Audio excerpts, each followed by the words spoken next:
Without further ado, I'm going to introduce our speaker. Mr. Ed Langton is the Chief Executive Officer and Chairman of the Board of Grand Bank for Savings in Hattiesburg. He has more than 40 years experience in banking and finance. Mr. Langton is a military veteran who served as a first lieutenant in the U.S. Army. His multifaceted career includes experience in real estate development, investment, magazine publishing, and automotive and construction industries. For his service to Southern Mississippi University, Mr. Langton is a past president of its Alumni Association and Educational Foundation and was inducted into its Alumni Hall of Fame in 2001. He received the Continuous Service Award in 2006 and the Moran Pope Meritus Service Award in 2012. He's also active in his community, having served on numerous boards of local nonprofit organizations, including on the advisory board for the Du Bois School of Language Disorders at Southern Mississippi. Mr. Langton is also founder and chairman of the IFI Foundation, a nonprofit charitable foundation. He also served on the Mississippi State Board of Health and previously the State Workforce Investment Board and the State Early Childhood Advisory Council. He's here to talk to us today about Initiative 65 and some of the a counterpoint, as Duncan pointed out, to the 65 initiative. Please welcome.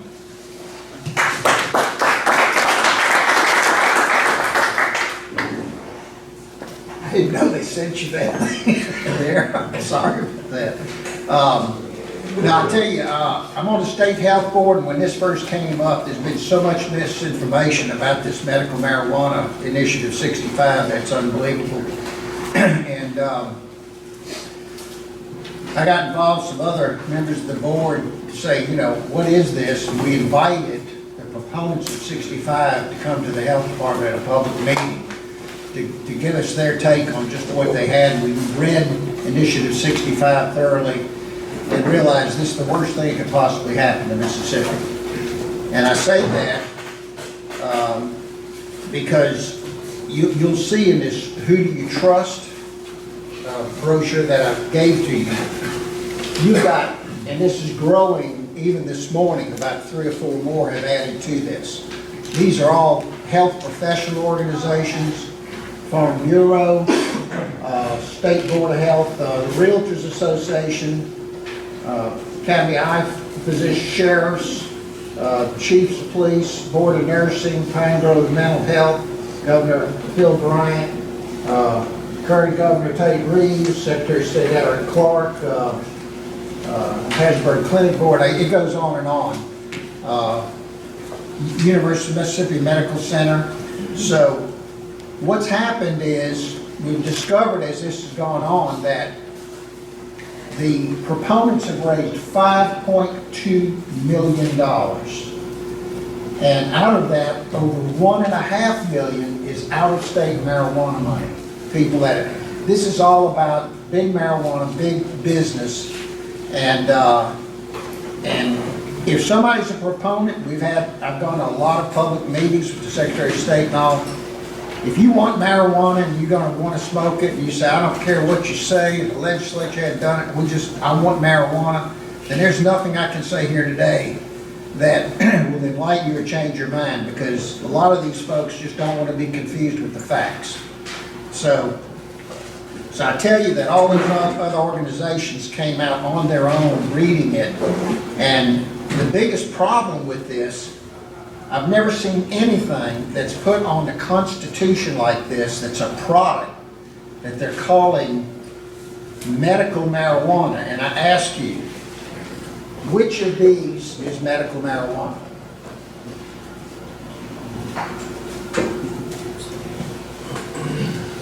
I have to do this, she said. I'm sorry. I grabbed the wrong way. But which of these is medical marijuana? There is no difference. All you do is you just put a name that you want on each one. You could put a name on either of them and it'd still be, it's marijuana. There is no medicinal marijuana. It's a plant they're wanting to sell as medicine, but many of you in this room are doctors, and you know this is not the way you go about doing medicine. So Joel Baumgart's put nearly $2 million of his own money in it, $1.5 million from out-of-state investors. I think we've given you something on that that kind of points out some of the money that's been given. Secretary of State record has where you can look and see who's given money and so forth. So here we are picking up aluminum cans trying to get gas money to make it all over the state to explain to the voters the inconsistencies, what's so bad about it. So number one, it's a constitutional amendment. And when this all came up, the legislature began to look into it. They were kind of blindsided on it until they really read it and said, this is not, the 19 words is all you will see on the ballot, 19 words. Whereas, and this is pretty much what the ballot, and I've given you this as well. This is what the ballot will look like, and the very small wording here in the first part for measure initiative number 65 is, should Mississippi allow qualified patients with debilitating medical condition as certified by Mississippi licensed physicians to use medical marijuana? Well, who wouldn't, as a layman, get in there and vote and say, why would I deny a doctor to be able to give medicine to somebody that's got a debilitating medical condition?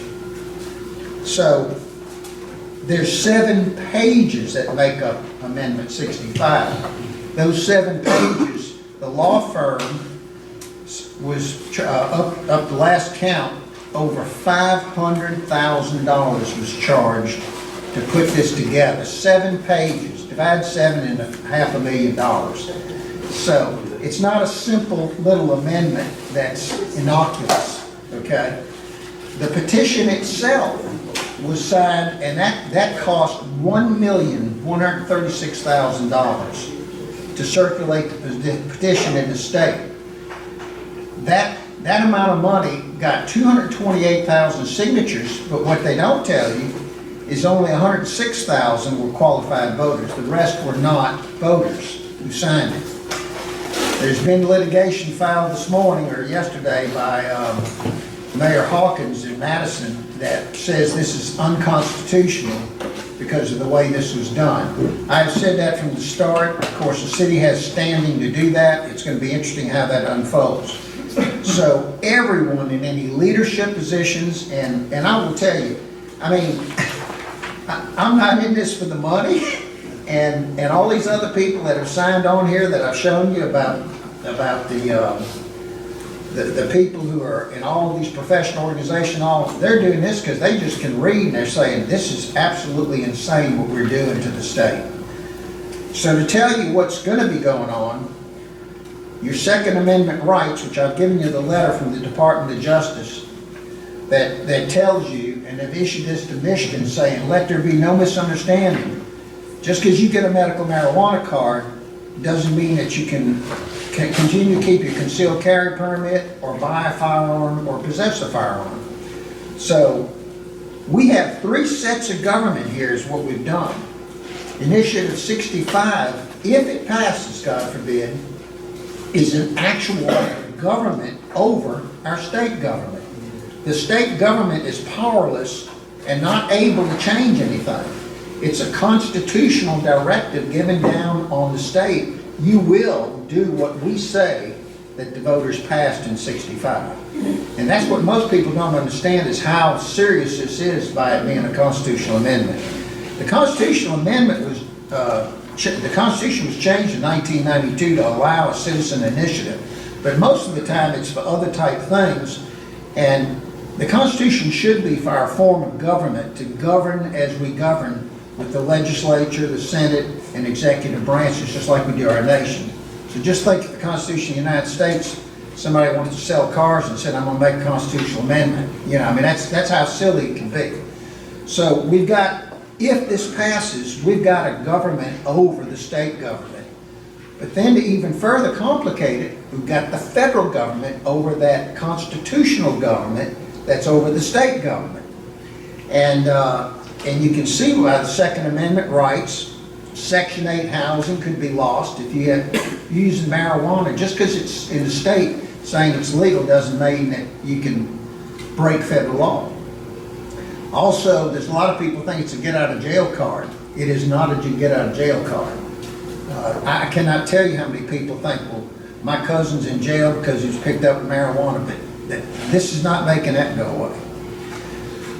No tax benefit whatsoever for the state. And let me say this. They keep talking about the other 34 states that have passed this. This Initiative 65, the reason they spent over $500,000 to legally design it the way they did, they gutted every kind of control and regulation that was put in other states' amendments or voter initiatives and so forth. They've gutted all of that to make this totally immune from any kind of control in the state of Mississippi. There's no tax benefit for the state of Mississippi. Other states, they charge a lot more than 7% tax on medical marijuana or recreational marijuana, but in the state of Mississippi, this 65 says the state, cities, counties, no tax or fee can be charged to the marijuana industry. Furthermore, the health department, and I want to say something else here. All of the wording, this wordsmithing and unbelievable, it's genius, but it's diabolical the way it all was worded. It's all worded to where it tugs on the heartstrings. You know, they start off with Mississippians for Compassionate Care. We calling it treatment centers, which treatment centers are nothing more than pot shops. They just sell the marijuana. They're not treating you in any way. The caregivers are nothing more than marijuana salesmen. They define it as debilitating medical conditions, but in the middle of 22 different debilitating medical conditions, they say chronic pain. And we all know in this room, when you go to the hospital and the doctor says, well, you in pain? You're the one that tells the doctor whether he needs to give you pain medicine. So you look at the Smiley chart, which is how the opioid crisis all started, was the big pharma got the accreditation agency to say this is another health management tool, is pain management. And that's how the opioid crisis got started, where they put it in the hospitals and want to be accredited. So that's how we got that going. So no tax benefit for the state, but they say, well, it's self-supporting for people who are sick. Well, the self-supporting deal means that we're charging up to 7%. We keep all the money. It goes in a special fund that can't be touched by the general fund, by the state or legislature. So there's no money for roads, bridges, education, but more importantly, mental health, health care, and other things. The health department cannot use any of this money for other purposes. The other problem is the financial analysis that will be on the ballot shows where there's 11 million plus costs in the first year, but all they allow us to do at the health department is borrow $2,500 from the rainy day fund that's supposed to be repaid. After that, we don't have any money, so where do we get the other $8.5 million to build this industry for them? There's all kinds of flaws in it. There is no prescription involved. There's no such thing as medicine, so there's no prescription. The doctor simply certifies you. I certify you, Brian, that you can get a marijuana card because you tell me you got pain. Marijuana for children. They put in there that a parent can give consent to the physician to have a marijuana card. Furthermore, what's really shocking is that you can get an ounce is equal to 5 ounces a month, 28 days. You get 146 grams. A joint is about 0.34 grams. So that equates to about 300 joints a month. 300 joints a month per person. If you say your kid can get medical marijuana, that's 900 joints that family can have. Ain't no way they're going to smoke that many joints. They're going to be selling it in the black market.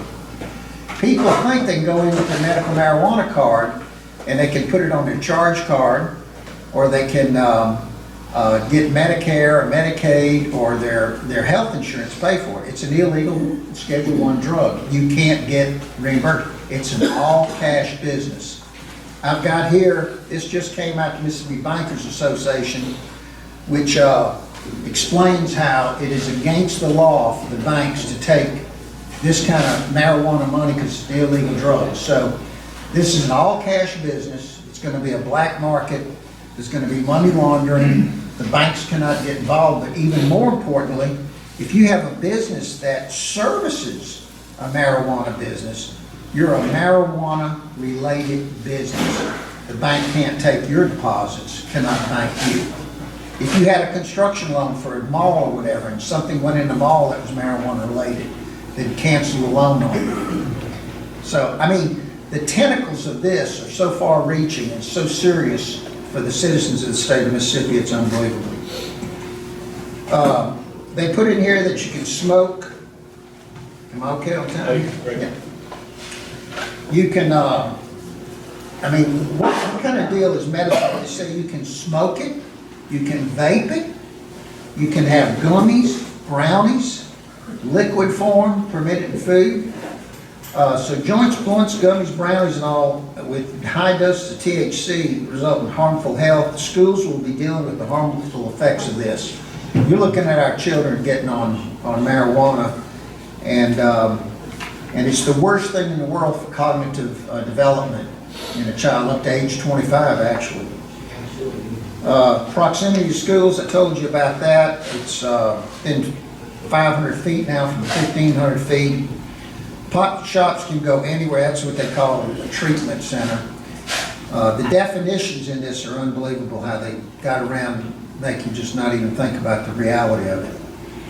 So your city council, your county commission, your state representative, state senator, nor your governor can prevent a pot shop from going anywhere near, anywhere any other business can go. But in counties that don't have zoning, they can put a marijuana field that smells like skunks live in it next to your residential subdivision or your home, your state property, or whatever.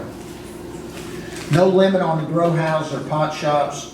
No civil or criminal sanctions. They've insulated themselves from any kind of legal implications.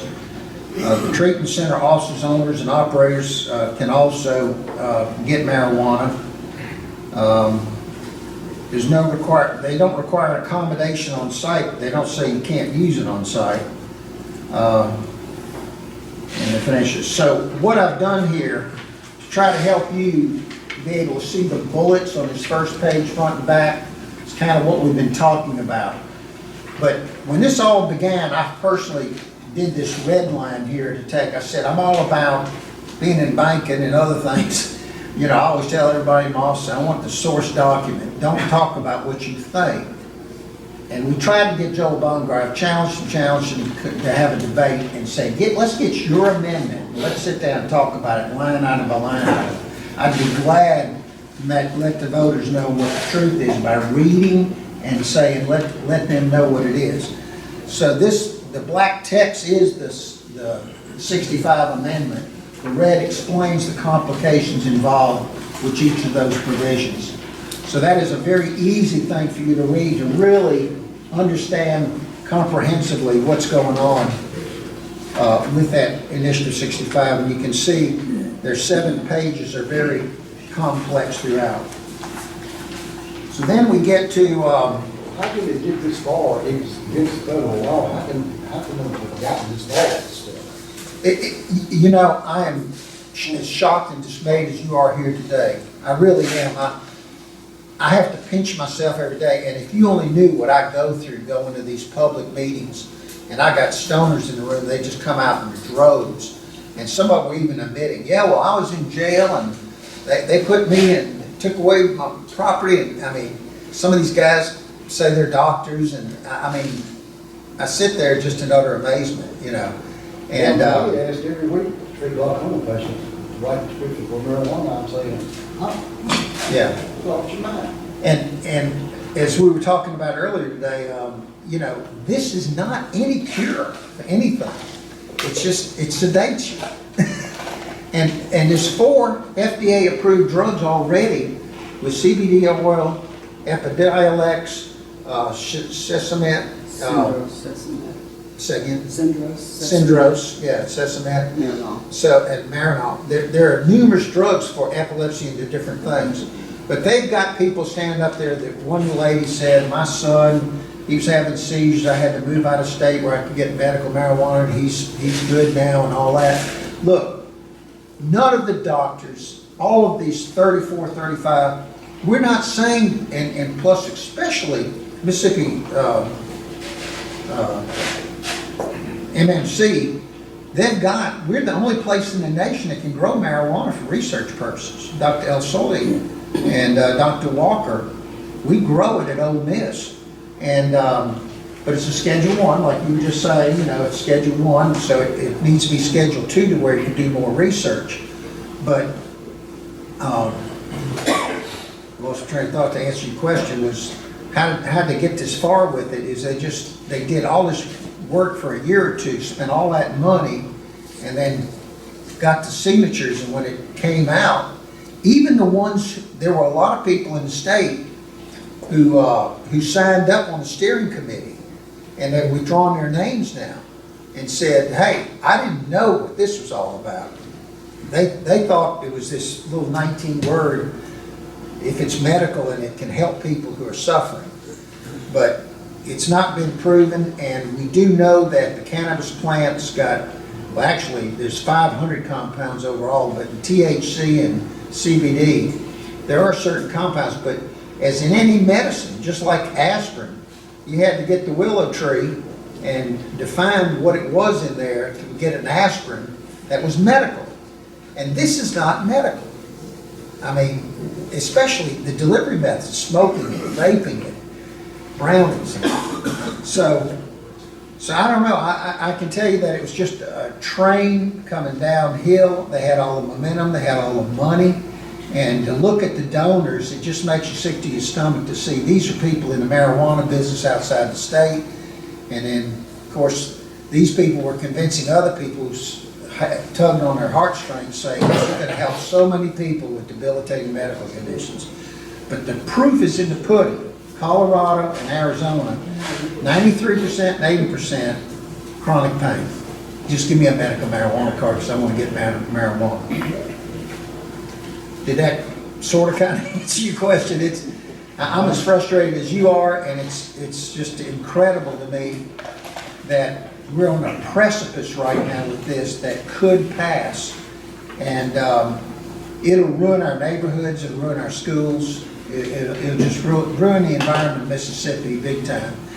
But I will tell you the most important thing to get across to you today, and it's gotten complex. I tell you what, I've talked to some people that are super intellects that I had to spend 30 minutes to explain to them how this works. So we've got it distilled down now where it's a lot better to understand, and I'll try to do that. First of all, in the Constitution where they provide how you vote if there's an alternative amendment, the first part of the ballot says you either vote for approval of either legislative measure 65 or alternative measure number 65A, or, against both initiatives. So the first question would say, really, we all believe there shouldn't be any constitutional amendments to any products in the Constitution, period. 65 or 65A. So if you vote against both, now here comes the uniqueness of it. You got, let's say, 1 million people go to the polls. We know that we've got 3 million people in Mississippi, but if we get 1 million, we'll be lucky. It's the last election was 750,000, I believe. But if let's say 1 million people vote, okay, in this first part, you only need a simple majority of the people voting on this initiative that will either pass for or against, okay? So let's just get ridiculous. If 1,000 people is all that votes on this, 501 people would win that first part, okay? Yes, sir. So you're saying somebody can go in and vote the ballot and then just leave this blank, and if only... That's right. You're right, and that does happen. It's called undervotes or overvotes, and I can explain that, but you're exactly right. Very perceptive and spot on. So this ballot would be if somebody wants to vote on it or not. But if the first part is voted on, it's a simple majority that wins the first part. Let's say that for approval of either wins on a simple majority vote. It goes to the second question. Now the second question is different. The second question, you're voting for 65 or 65A. And the way I explained it, I said, you go in a horse race and you got your horse that you want to put in a race. Well, now, the only way the horse gets in the starting gate is if he's got 40% of the voters that vote in the election. 400,000 people. If you got 400,000 votes, you get in the starting gate. Once we break the starting gate and the horses are off, it's whatever horse is ahead of the other. The majority after that 40% threshold. So it's a pretty good threshold. It should be for a constitutional amendment. So the second part is why we know now that we want to vote against in the first part to prayerfully be able to defeat any initiative. But if we can't, and the proponents win over here on the for approval, and we go to the second part, you need to vote 65A to defeat 65. 65A will be a legislative approach to this. And I will tell you, I mean, I've talked to a lot of legislators. The whole country knows marijuana's been out there, and we could sit here and debate marijuana all day long, and I guarantee it's going to be divided up all kinds of ways. But we're not debating marijuana here. We're debating what's happening in our state with this initiative and how it's a money-grabbing, multi-million-dollar business with terrible things for our children, churches, schools, everything. But if you defeat it, you vote 65A, which is a legislative end. How about telling us about 65A? What's that got? 65A has got provisions to where it will have medical input and advice. It's a fresh board to develop a true medical marijuana program, to develop some medical marijuana that has, you know, research and components in it and so forth. And I know Phil Bryant personally and his connections with Trump. I pray, and depending on how the election goes, of course, we don't know, but I pray that we can get whoever's president to say we need to release and let people do more research on cannabis to come up with true medicine, not just legalized pot. Okay. Let's see, Johnny, did I miss anything there? Did I cover everything? I sure hope you ask questions right now. I'd love to take your questions, and please don't hold back anything. Hit me hard if you got anything, if you feel like I've misrepresented anything or need some more factual. Go ahead, Brian. Yes, sir. The proponents for 65 say, 34 states prior to us have instituted some sort of medical marijuana. And when you talk about the federal issue, they say, well, they simply aren't enforcing it. That was a policy decision by a prior Justice Department. What are the implications for Mississippi if William Barr gets up tomorrow and says, I'm going to start enforcing this on the state? Well, I've been told by certain authorities in the state that, or government, that yes, they will enforce. So, as you say, it depends on administrations and a lot of things like that. But you know, it comes down to this for me personally. Why would I want to take a chance? and when they wake up one morning and start enforcing it, that I want to be the one that's first one that goes to jail. You know, I mean, why do I want to, knowing it's a law and we break it, why do I want to break it? It's not worth it, you know. I mean, is marijuana going to heal everything that's wrong with me? I don't think so. And I've had a wife with cancer, son with cancer, my sister with cancer, and I'm telling you, we didn't have to go out on the street and figure out to buy some marijuana to make it feel better. There was pain, but we got a lot of pain with a lot of things, you know. I mean, life is filled with pain, mentally and physically, you know. So if I answered that correctly, I don't know. So anybody else that How's the gun tied into it? has what? I don't know, when there's a rights. Well, because it's illegal to have drugs. We gave you a handout on that, and it's illegal. It's an illegal drug, and you're not supposed to have a firearm if you have possession. And I'll tell you, there'll be people coming in from out of state. That's the other problem. We got people out of state got a medical marijuana card, or they want to transport marijuana in. I mean, I could keep you all day talking about the tentacles of this. It just goes on and on about unintended consequence. That's my pet peeve thing that I say every day in banking and all.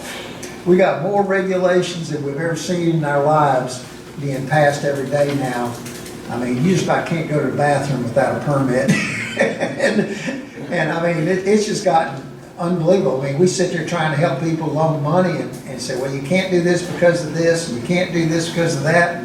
And you as the customer comes in and say, man, y'all are jerks in the banking business. It ain't us, man. It's all these regulations we've got to deal with. But it's pretty formidable.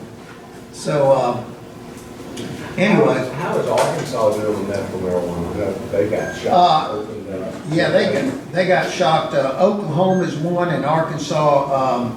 All these other states have different laws, different regulations. Like California, this is what really is shocking, has an opt-out. So if your community says we're opting out of this, there's no pot shops and marijuana. We have no provisions in this that protect our communities. Not That's on the recreational side. Yeah. Opting out. This is not recreational. Now, there are 4 states that have it on the ballot for recreation: Arizona, New Jersey, Montana, and South Dakota. Right. Right. Oh, this is pervasive. It's going They on. predicted a win probably New Jersey and Arizona. New Jersey and Arizona. And that's on the recreational side. I've got properties in Montana, and so the guy interviewed me out there thinking I was in Mississippi, and I was out there when he interviewed me, and we were talking about it all. So it's a dicey deal, all these states, and like I say, if you really read the voluminous bills, and whether they're constitutional amendments or statutes, voter initiatives or whatever, they get very detailed about different provisions in different states. Some limit the number of licenses, some limit the number of pot shops, others don't. This has no limit on pot shops. It's a free fall. And the way they explain it, say, well, a free market will control. Yeah. So, like I say, you read that red line, and it'll enlighten you better than anything to tell you what the deal is. Did I answer your question, sir? Yeah, I just know they have it in Arkansas. Right. Curious how it's working. They've got some more controls there. I'm not seeing any state like this. No state like this. With Yeah. it being a constitutional amendment, will municipalities be able to prohibit it? So take Madison, for instance. I mean, they have fines for not cleaning the gutters. And to me, that violates one of your property rights, but they still are able to do it. Would Madison, for instance, be able to say, that's fine that it's legal in the rest of the state, but we're going to pass an ordinance that says you are not allowed to have a pot shop in Madison? No, sir. No, sir, you can't do it. And I will point you out to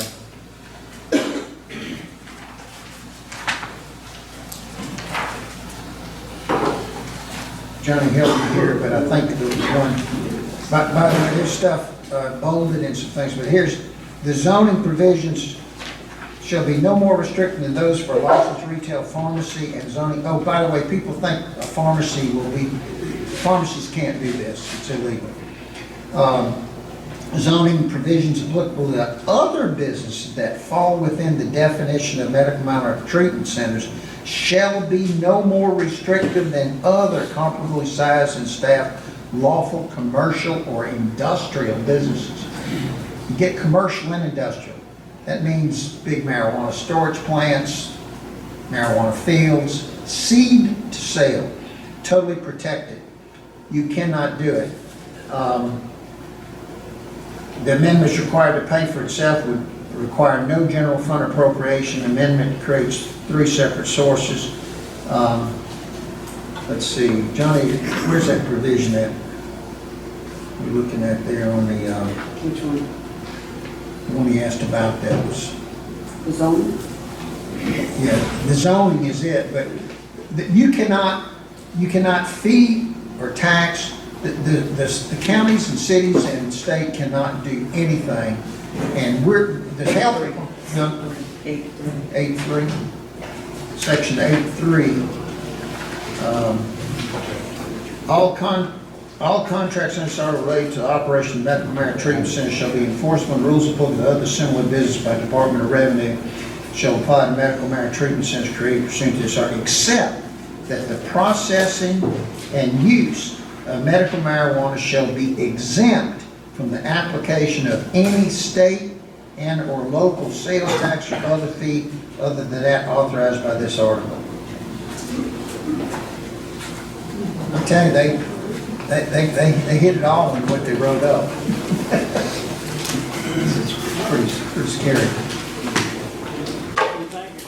Thank you, appreciate it.